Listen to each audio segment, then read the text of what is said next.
جاتا ہے لا تبدیل لکلمات اللہ، نہیں، اللہ کے کلام بدلا نہیں جاتا ہے، تبدیل نہیں ہوتا ہے، اور اللہ کہتا ہے ذالک هو الفوز العظیم، اور یہ تمہارے لیے بہت بڑی کامیابی ہے۔ بے شک، سبحان اللہ سبحان اللہ۔ ذکر اولیاء میں بیٹھنا بھی بڑی کامیابی، ذکر اولیاء میں رہنا بڑی کامیابی۔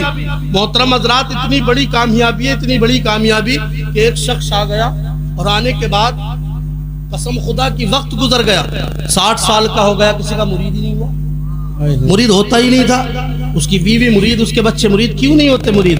انا کیسے مرید ہو جاؤں؟ جسے دیکھتا ہوں کوئی کمی نظر آتی ہے، امام صاحب میں بھی بہت نظر آتی ہے، اوہو امام صاحب سے تو تقریر میں قسم خدا کی 2 منٹ زیادہ ہو جانا تو انہیں سیدھا کرنے کی کوشش کرتا اللہ جی۔ محترم حضرات، اور اگر کلی زور سے کرتا ہے امام، اوہو اتنی زور سے کلی کرتے ہو، اور آہستہ کرتے تو کہتا ہے ایسے کلی کرنے کی تمیز نہ لے بھائی۔ محترم حضرات، یہ حالات بن چکے ہیں، ائمہ کی عزت کرو، تکریم کرو، قسم خدا کی جو اماموں کی عظمتوں کا خیال کرتے ہیں، اللہ تبارک و تعالی ان لوگوں کو دنیا کے راستوں سے ہٹا کر جنت کے راستوں پر لے جاتے ہیں۔ سبحان اللہ سبحان اللہ۔ محترم حضرات، اللہ تبارک و تعالی نے یہ فکر دے دی، اور دیکھیے وہ 60 سال کا ہو گیا، کسی کا مرید ہی نہیں ہوتا، کمی نظر آتی ہے۔ ایک دن بیوی نے کہہ دیا، اور جی اگر تم مرید نہ ہوئے نا تو یاد رکھنا جو کسی پیر کا مرید نہیں، وہ شیطان کا مرید ہے، میدان محشر میں تم شیطان کے پیچھے ہو گئے اور میں جنت میں جاؤں گا۔ قسم خدا کی کہا، ارے ابھی تو بہت زمانہ ہے، ہو جاؤں گا مرید۔ کہا موت کا کوئی بھروسہ نہیں، اب سب پورا گھر سویا ہوا ہے، پورا گھر تو سو گیا مولانا مظاہر، لیکن اس کی آنکھ کھلی کی کھلی ہے۔ وہ کیوں؟ وہ ڈر رہا ہے کہ کہیں میں سو نہ جاؤں اور ختم نہ ہو جاؤں۔ اس کے ذہن میں یہ بات ہے۔ رات کو 3 یا 4 بجے اٹھا اور شہر کے دروازے پر جا کر کے بیٹھ گیا، اب بھائی بغیر پیر کے نہیں رہوں گا، جو سب سے پہلے آ گیا اسی کا میں مرید ہو جاؤں۔ سبحان اللہ۔ اور محترم حضرات، بہجت الاسرار کی روایت ہے، اور یہ کتاب وہ کتاب ہے کہ جس کو اشرف علی تھانوی، یہ اس لیے بتا رہا ہوں تاکہ اس کی اہمیت کا پتہ چل جائے، وہ بھی کہتے ہیں کہ یہ حدیث کی طرز پر ہے، کتاب حدیث کی بھی طرز پر ہے۔ اب محترم حضرات ذرا غور کیجئے، پہنچنے کے بعد صبح ہوئی، صبح ہونے کے بعد ایک قافلہ رات کے آخر پہر میں چوری کرنے کے لیے گیا۔ حضرت چوری کرنے نکلا، راستے میں پہلے جو شخص جا رہا تھا وہ تو روک لیا اس نے، اس کے قافلے والے ساتھ چلے گئے، کہنے لگا حضور آپ میرے پیر ہیں۔ کہا کیا بات کر رہا ہے دیوانہ، کہ میں کیسے پیر ہو گیا؟ سمجھے نہیں بات، سمجھے میں کیسے تیرا پیر ہو گیا؟ کہا نہیں، میں نے قسم کھائی تھی، رب سے وعدہ کیا جو اس گیٹ سے پہلے گزر جائے گا میرا پیر ہو جائے گا۔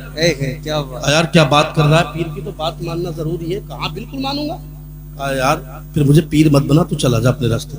وہ بھی بڑا ہوشیار تھا، کیسے چلا جاؤں صاحب؟ گردن کٹوانے کی بات ہو تو گردن کٹوا دوں گا، یہ تو عالم ہے مسلمانوں کا جی۔ گردن کٹوانے کی بات آئے سب سے آگے پیش کر دے گا، ابھی سر کاٹنے کے تیار ہے، سر جھکانے کے لیے تیار نہیں ہے۔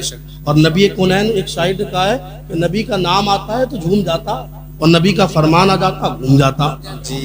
کہتا ہے میری زندگی میں ہے نبی، نبی نماز پڑھتا ہفتے میں کبھی کبھی۔ یہ محترم حضرات خیالات ہو گئے۔ محترم حضرات تختیہ دل پر بات کو نوٹ کر لیں، گیا کہنے لگا حضور جان دے دیتا مگر قسم خدا کی آپ کو پیر بنا لیا۔ کہا میں چوری کر کے لاؤں گا، وہ ثبوت ہوگا، چوری کر کے لاؤں گا، اس کے بعد چاہے گا تو مرید بناؤں گا۔ محترم حضرات صاحب نے گھر تک گھس گئے، لیکن چور بھی تھا کہ وہ کہنے لگا اندر برا، اختتام کی طرف بس اندر برا، اور برنے کے بعد دیکھا یار کوئی نماز پڑھ رہا ہے، نماز ادھر پڑھ رہا ہے، ادھر ہی چوکی کے نیچے گھس گیا۔ ادھر محترم حضرات خواجہ خضر آ گئے۔ خواجہ خضر کہنے لگے ابدال کی ضرورت ہے۔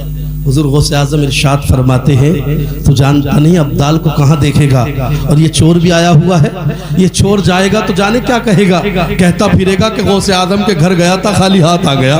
قسم خدا کی جاؤ اس کا ہاتھ پکڑو اور لے جاؤ، ہماری نظر اس پر پڑ گئی، اللہ نے اسے ولایت دے دی۔ اور محترم حضرات یہ ولی 3 دن تک رہے وہاں، اور 3 دن کے بعد غوث اعظم فرماتے ہیں باہر تیرا مرید بڑا پکا ہے، اسے مرید بنا ہی لینا۔